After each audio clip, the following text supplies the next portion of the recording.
Era un 11 de enero de 2016 en Quintanar de la Orden, La Mancha toledana. Un día, os podéis imaginar, de invierno, muy frío y completamente de noche. Eran en torno a las 7:30 de la tarde cuando Javier sale de la gestoría Carrión, que es de hecho la gestoría más conocida de Quintanar de la Orden.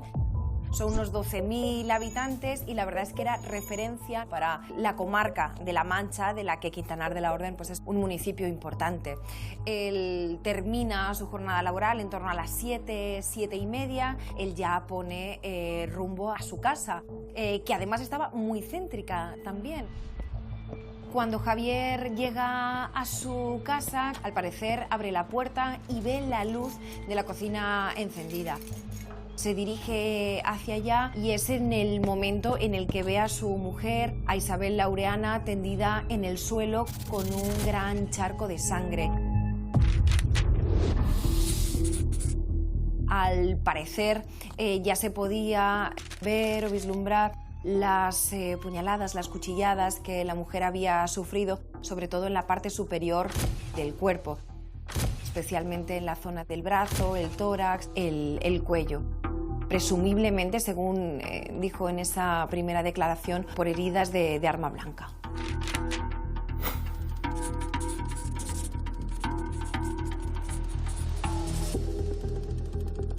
Se puso muy nervioso al ver el cuerpo de su mujer.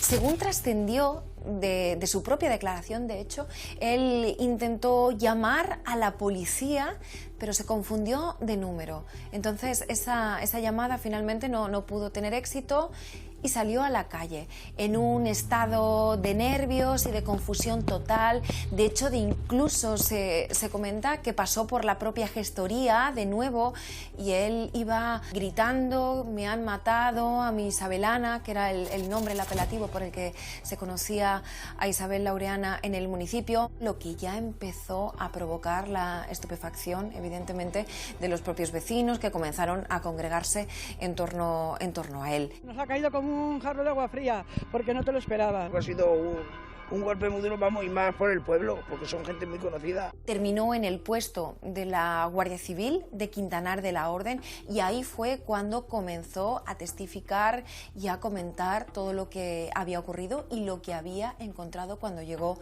a su casa. Mi hermana la mataron sobre las 3 de la tarde, pero yo me entero a las 10 de la noche. Y me entero porque se llaman a mi hija, la pequeña. La llama una cuñada de mi hermana y le dice: dile a tu madre que tu tía está muy mala. Entonces viene aquí y claro, se mete a la habitación nerviosa, se mete y se pone a llorar. Yo ya sabía que mi tía Isabelana estaba muerta, pero mi madre no sabía nada porque no quisimos decir nada. Y entonces pues ya se lo dijimos por el camino. O ya al llegar allí ya fue cuando ya se enteró del todo. ¿Qué pasa? Que cuando llegamos a la puerta de mi hermana estaba ya gente, bastante gente, y estaba todo precintado. Ya no pudimos pasar a verla ni nada. Días después, José Antonio, que era el hermano que trabajaba, de hecho, en la propia gestoría, fue encontrado en el cementerio en un notable estado de nervios. Comentó, de hecho, una familia del municipio que lo había encontrado balbuceando e incluso autoinculpándose. También en ese momento se hizo algunos cortes con un arma blanca. En un posible intento de suicidio. En cualquier caso, sí que le encontraron diciendo que había sido él, que el culpable era él. Un estado de nervios fue en el que encontraron a José Antonio en ese momento. Para entender este caso es imprescindible conocer a sus protagonistas. En el centro de toda esta terrible historia está Isabel Laureana, la víctima, conocida por todos como Isabelana. Es una vecina, además, muy querida en Quintanar de la Orden, en Toledo, donde fue concejala de Cultura entre 1999 y 2003. Los dos sospechosos de acabar con su vida a puñaladas son su marido, Javier, y el hermano de este, que es su cuñado, el cuñado de Isabel Ana, José Antonio. Bueno, Javier era el responsable de una importante gestoría en el pueblo y su hermano pequeño, José Antonio, trabajaba para él haciendo labores administrativas. El crimen de la exconcejala conmociona a los vecinos de Quintanar de la Orden, en Toledo, que despiden a su exconcejala en un multitudinario funeral. La Guardia Civil... Digo que la Guardia Civil descarta la hipótesis del robo y pone el foco en el esposo de Isabel Ana, tras incurrir en varias contradicciones. Javier pasa de víctima a marido acusado.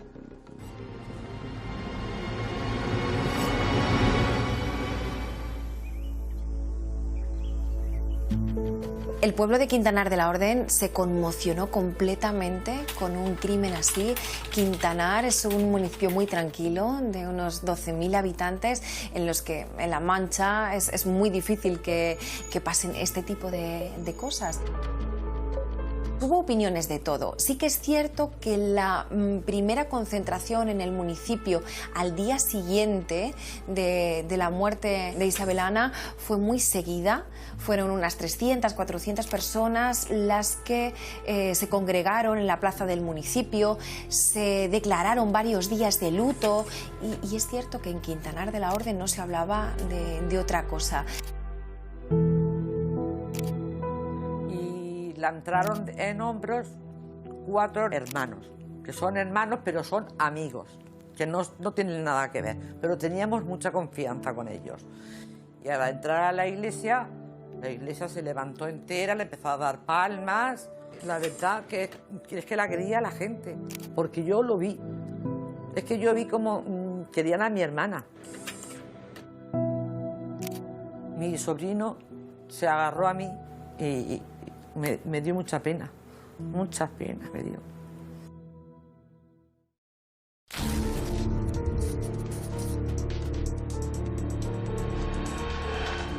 La noche en la que Isabel Ana muere, él hace una declaración. Según la propia jueza que instruyó el caso, estaba completamente llena de contradicciones.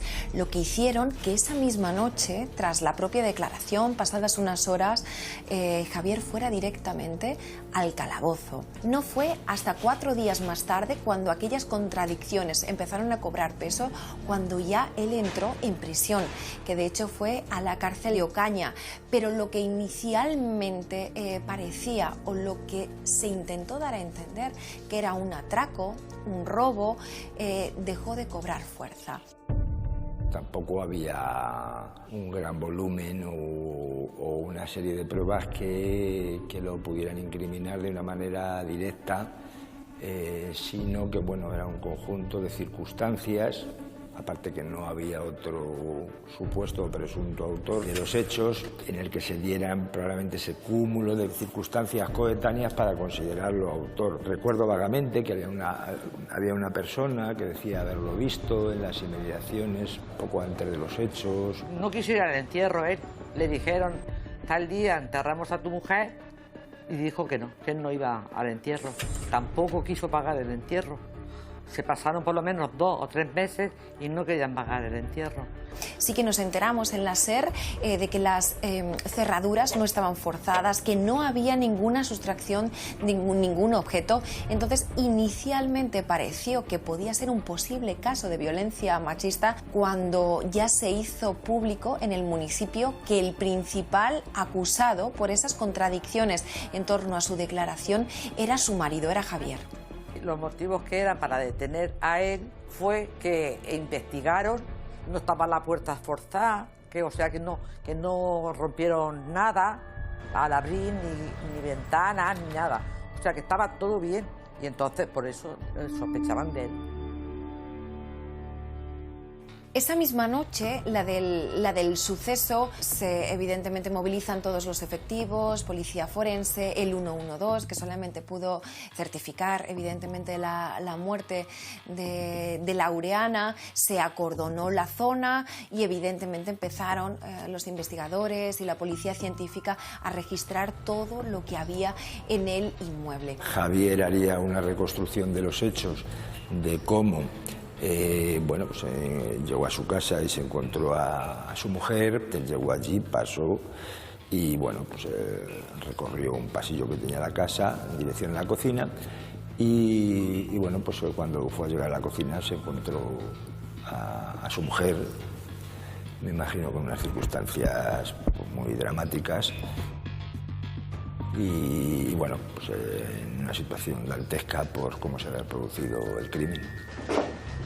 Y al llegar a la puerta de madera, quise abrir y te dio la puerta. Y estaba y vi que estaba abierta, que estaba sin el salto. Isabelana, te has dejado la luz, la puerta sin cerrar. Hice así y vi que la cocina estaba encendida. Y al llegar a esta altura, me pareció ver alguna señal en el suelo, entonces pude dar la luz aquí. Pude dar la luz aquí en el pasillo y es cuando vi había alguna mancha. Cuando me giré es cuando vi la puerta de la cochera medio abierta, la luz de la cochera encendida y me pareció ver algo moviéndose. En qué hora no salí detrás porque hubiese averiguado quién hubiese sido, hubiese solucionado el tema y hubiese aparecido el asesino, el monstruo ese hubiese aparecido enseguida. Pero me dirigí a la cocina porque a mi mujer le pasaba algo, porque vi muestras de sangre en el pasillo. Abrí la puerta y vi los pies y las piernas. Sí, asomé la cabeza aquí y ya cuando le vi el cuerpo ensangrentado, la cara con la parte de la derecha de la cara con pintas rojas, los ojos abiertos y estaba como la cara un poco hinchada y aquí ya me quedé sin fuerzas. El cuerpo no sé qué me pasaba en la cabeza y el cuerpo no me respondía. Posteriores declaraciones de Javier sí que hablaban, e incluso la propia reconstrucción de los hechos en el inmueble, de la aparición de dos cuchillos que presumiblemente fueron los utilizados para agredir a la víctima. Y me dirigí para la salida y es cuando aquí vi, en este momento, vi aquí los dos cuchillos. A la entrada no me fijé, no vi los cuchillos. Pero aquí a la salida ya estaban los cuchillos. Al ver, bueno, pues lo sucedido, pues fue la de pánico, horror y bueno, pues una sensación de decir, bueno, ¿qué ha pasado aquí? ¿Qué es esto? ¿No? Únicamente yo recuerdo que tenía un ánimo de una sensación de huir de mi casa, un miedo terrorífico y lo único que quería era huir de mi casa. Lo único. Jamás en mi vida he sentido tanto miedo. Creo que llegué a mirar un poco a ver si veía a alguien, no veía a nadie, y aproximadamente a esta altura, en la calle, es cuando cogí el teléfono y llamé a la Guardia Civil por aquí. Y cuando me equivoqué me dijeron que era un domicilio particular y es cuando colgué y me fui rápidamente y necesitaba a alguien. Yo estaba aterrorizado. Y bueno, salió de la casa, pues supongo que asustado y tratando de buscar a alguien que le pudiera ayudar. He querido colaborar en todo momento con la justicia. No tengo nada que ocultar. Entonces, mis imprecisiones creíbles, normales y hasta lógicas, por lo fuerte eso que tuve que sufrir con ver a mi mujer asesinada, eso ha valido para que esas imprecisiones las utilicen como no contradicciones, no, imprecisiones lógicas y han servido para intentar culparme de la muerte de mi mujer. Entonces estoy muy dolido, estoy muy afectado, muy dolido. Vemos al marido en esta reconstrucción diciendo que él no tiene nada que ocultar, contando todo, pero claro, se pone en el foco porque incurre en contradicciones. Claro, es que al final, cuando uno da la versión de los hechos de aquella noche, y hemos visto las imágenes, ¿no?, de cómo él intenta reconstruir cómo llega a la casa, cómo se encuentra la luz encendida, la puerta medio abierta, llega y ve el cadáver de su mujer ensangrentado, y él, evidentemente, yo creo que también reaccionaríamos todos igual, ¿no?, en estado de shock, de miedo insuperable, de pánico y demás, pero a la hora de contar lo que sucede entre ese tipo de contradicciones, aparte de luego los movimientos que él hace a posteriori, es decir, no solamente durante la noche de autos, la noche del asesinato de su mujer, sino después, que también él alude a que no hay ninguna cerradura rota, como se demostró luego también posteriormente en la investigación, que no quería ir al entierro, que había cosas como raras en el comportamiento, y cuando hay cosas raras en el comportamiento, y sobre todo si es el marido, los investigadores, y lo sabe mejor Carlos que yo, al final todo apunta siempre hacia la persona que más cerca está o qué relación sentimental tiene. Es que es así, tú cuando empiezas a investigar un homicidio y además cuando la víctima es la mujer de la persona que ha encontrado el cadáver, el primer foco de la investigación se va a centrar sobre esas personas y sobre el entorno más íntimo de la víctima, ¿no? Entonces, cuando esa persona entra en contradicciones, porque tú cuando... Severas, que son severas. Contradicciones severas, y es que además el procedimiento normalmente en todos los cuerpos policiales es hablar, dejarle enfriar, volver a hablar con él, siempre en presencia del abogado, y ver cómo se va desarrollando ese relato que tiene que ser coherente. Cuando ese relato coherente se empieza a resquebrajar, a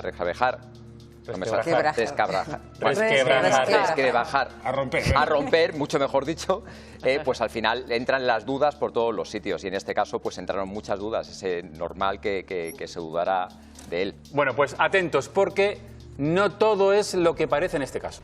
Isabel Ana fue concejala de Cultura por el Partido Popular en Quintanar de la Orden durante la legislatura de 1999 a 2003.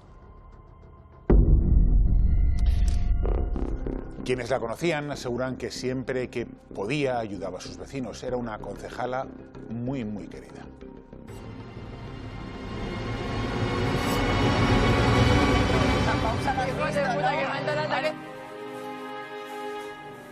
La víctima, Isabel Laureana, era muy conocida y de hecho muy querida en Quintanar de la Orden. Ella fue concejala, concretamente de 1999 a 2003.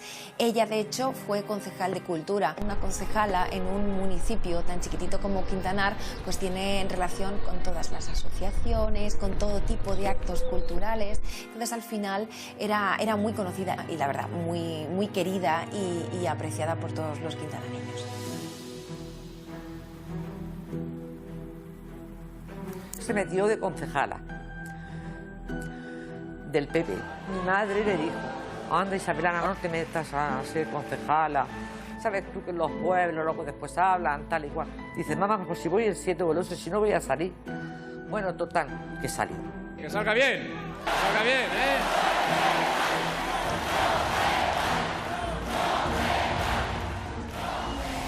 De concejala la quería todo el pueblo. Es que tú no puedes ir a Quintanar y que te hable alguien mal de Isabel Ana.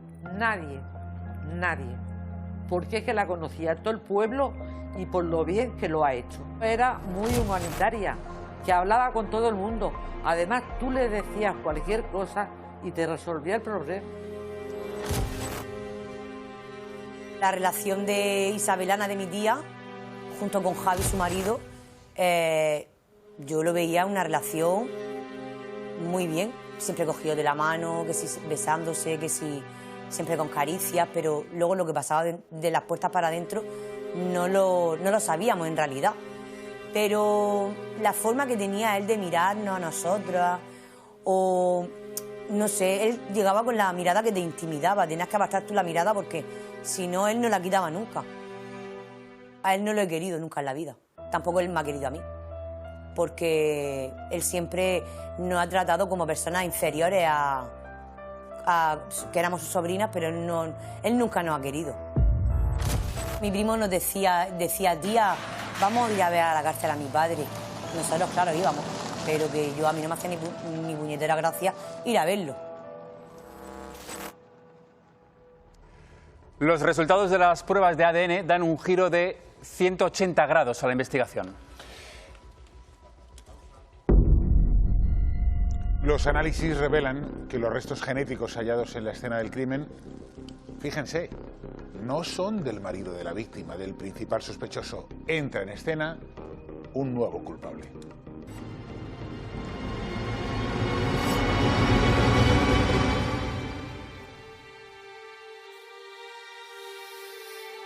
José Antonio, el hermano menor, era el pequeño de la familia, trabajaba en el negocio, pero siempre ha estado por debajo de todos ellos. Siempre era el que hacía los mandados, el que abría la oficina, el que la cerraba, el que hacía las fotocopias, que no lo valoraba.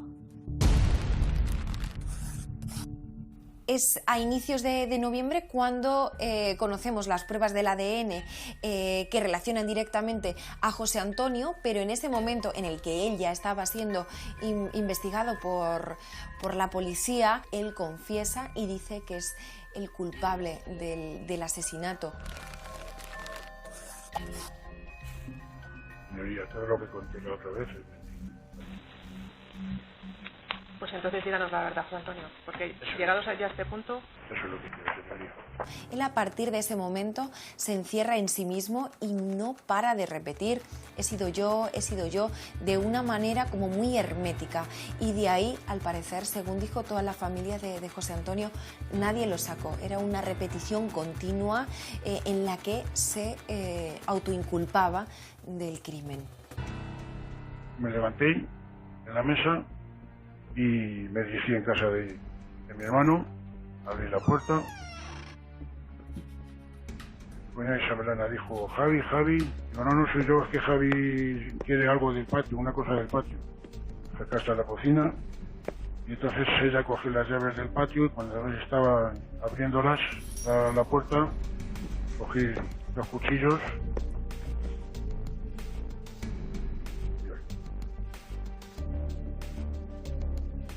y empecé a hincarse. La tiré al suelo y seguí hincándole.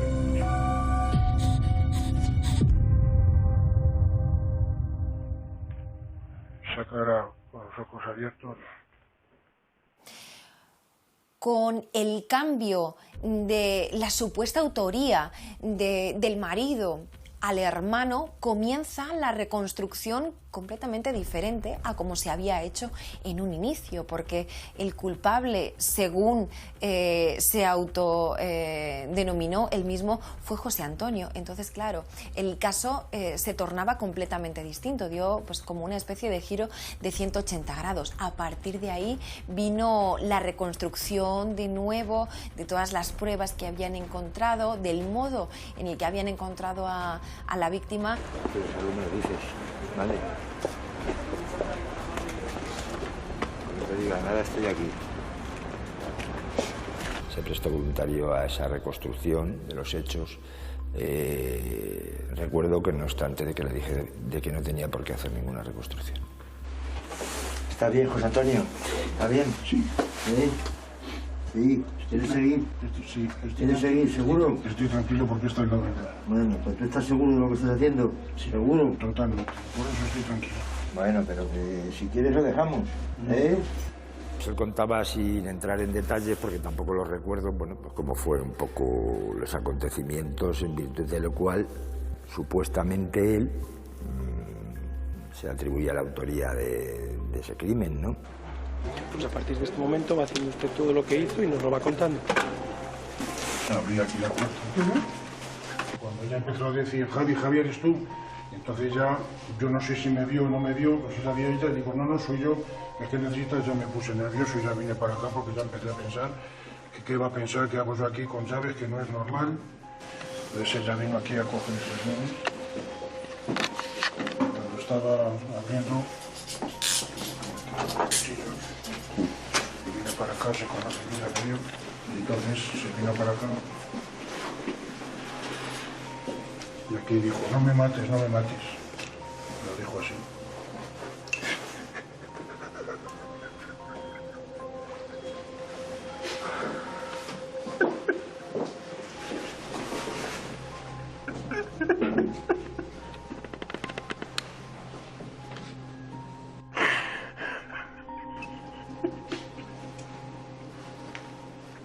Aquí quiero recordar que aquí le puse un cuchillo y aquí otro. Así, y luego creo que así. Aquí me ha costado, creo.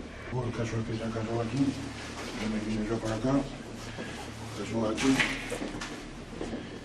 más o menos aquí me puse yo de rodillas y no sé por qué. Empecé, no sé si fue con este cuchillo, con este, empecé a darle en el cuello. Y llegó un momento que se le quedaron los ojos totalmente abiertos. Aquí.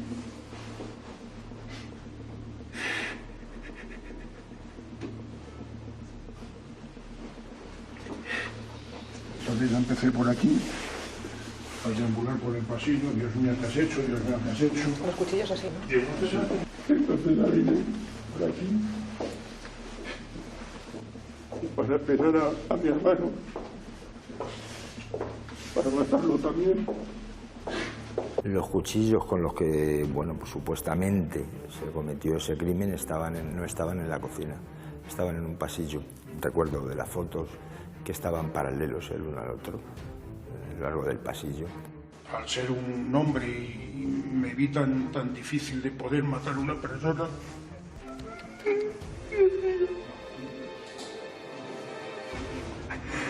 me asusté y vi que no iba a poder con él. Entonces, cuando yo vi por aquí que iba para allá, abrí la puerta.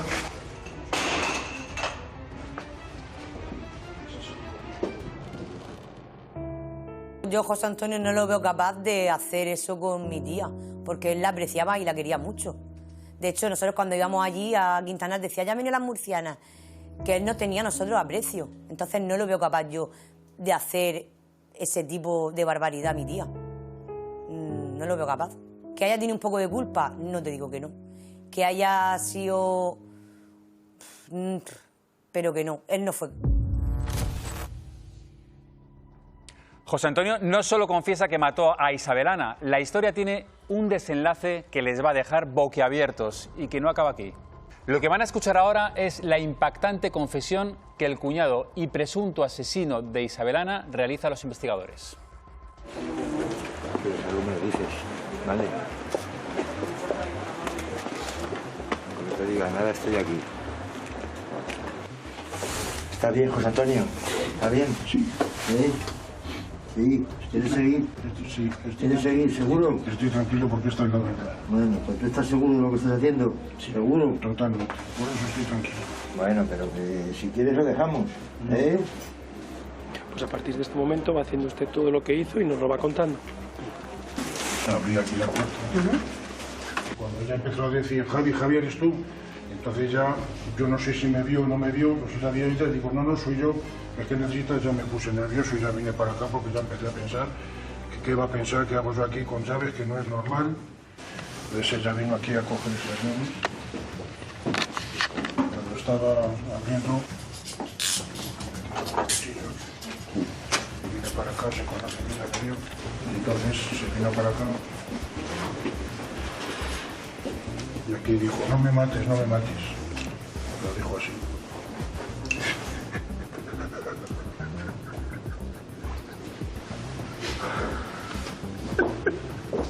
Aquí quiero recordar que aquí puse un cuchillo y aquí otro. Así, y luego creo que así. Aquí me ha costado, creo. El caso es que se acabó aquí. Ya me vine yo para acá. Casó aquí. Subimos aquí me puse yo de rodillas y no sé por qué empecé, no sé si fue con este cuchillo, empecé a darle en el cuello. Y llegó un momento que se le quedaron los ojos totalmente abiertos.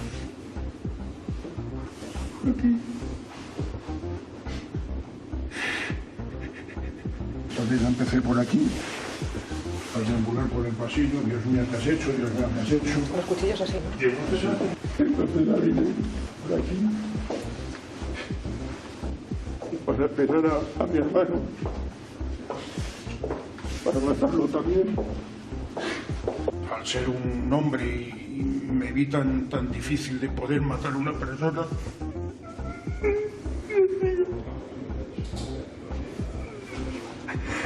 me asusté y vi que no iba a poder con él.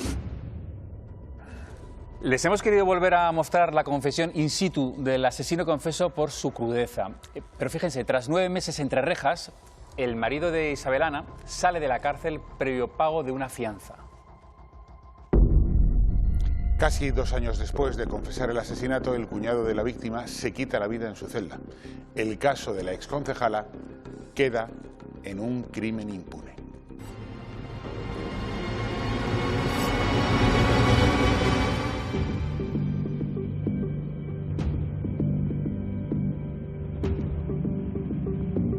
Fue a finales de octubre de ese año cuando se determina que el ADN encontrado en los cuchillos no pertenecían exactamente a Javier.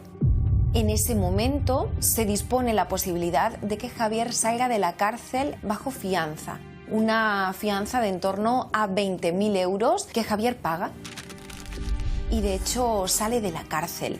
Aquí hay algo de controversia porque el fiscal que llevaba el caso fue muy claro. Decía que él continuaba siendo investigado. Y de hecho, tras el transcurso del resto de hechos, ya se vio que Javier nunca se terminó de desligar completamente de la investigación del caso. Yo me llamo José Carlos Fuertes Rocañín, soy doctor en medicina y cirugía, especialista en psiquiatría y fui la persona encargada por José Antonio Carrión y su familia para hacer un informe pericial en el que se intentara explicar lo que ocurrió desde el punto de vista psiquiátrico. Yo recuerdo que el día en el que yo estuve en la prisión de Ocaña era un día lluvioso, era un día triste, que ya un poco anticipaba lo que seguro después pasó. Él nos estaba esperando, incluso con un tono muy amable, una sonrisa muy cordial, y ahí se realizó una entrevista que vino a durar unas 3 horas, 4 horas aproximadamente. Pues nos va relatando cómo hubo, según él, un grave problema, y ese problema fue que él se equivocó en la cotización laboral que su hermano mayor tenía que hacer para poderse jubilar. Y entonces intenté con tesorería poderlo solucionar de alguna manera y no hubo forma. Fui a Toledo y no hubo manera. Y a mí eso pues me asustó mucho. Me asustó en el sentido de que mi hermano Javier pues tiene un temperamento un poquito fuerte en algunos momentos, en algunas cosas. Él es muy meticuloso con su trabajo. Entonces todo esto me cegó y me dio miedo el que pudiera pensar cómo voy a vivir ahora y con los duros, y se me nubló la mente y lo único que se me pasó por la cabeza era pues eso, matarle. ¿Perdone? Poderlo matar, es lo único. ¿Matarle? ¿Pero Javier? Sí. Era un temor que yo tenía tremendo y yo no sabía cómo iba a reaccionar y... ¿Qué salto en el vacío tenemos que dar, verdad, para entender que de ese fallo en la pensión de jubilación tributada y que él era el responsable de alguna manera, porque es el que lo llevaba a matar, asesinar a su cuñada y además de la forma que se hizo? Realmente había mucho que analizar y había mucho que pensar. ¿Y por qué? En teoría iba usted a matar a su hermano Javier. ¿Qué le hace usted matar a su mujer? Pues yo cuando pasé allí vi que estaba ella sola y me iba a decir que aquí vas allí. Ya. Aquí vas allí. ¿Qué le digo? Ya. ¿Qué voy allí? Con las aves. Ya. Y me nublé. Él estaba profundamente agobiado. Quizá cualquiera de los que nos estén viendo o escuchando piensen que, bueno, que sí, que es un problema, pero que no es para llegar a matar a nadie. Claro, esto en una persona, digamos, normal, sana, que tiene cierta madurez psicológica, pues es así. Pero no olvidemos que estamos ante una personalidad, vamos a decir, extremadamente débil, muy vulnerable, muy insegura, puntuando las escalas permanentemente de dependencia, inestabilidad emocional, una autoestima, digamos, por los suelos, y con unas puntuaciones muy elevadas en depresión y también en delirio.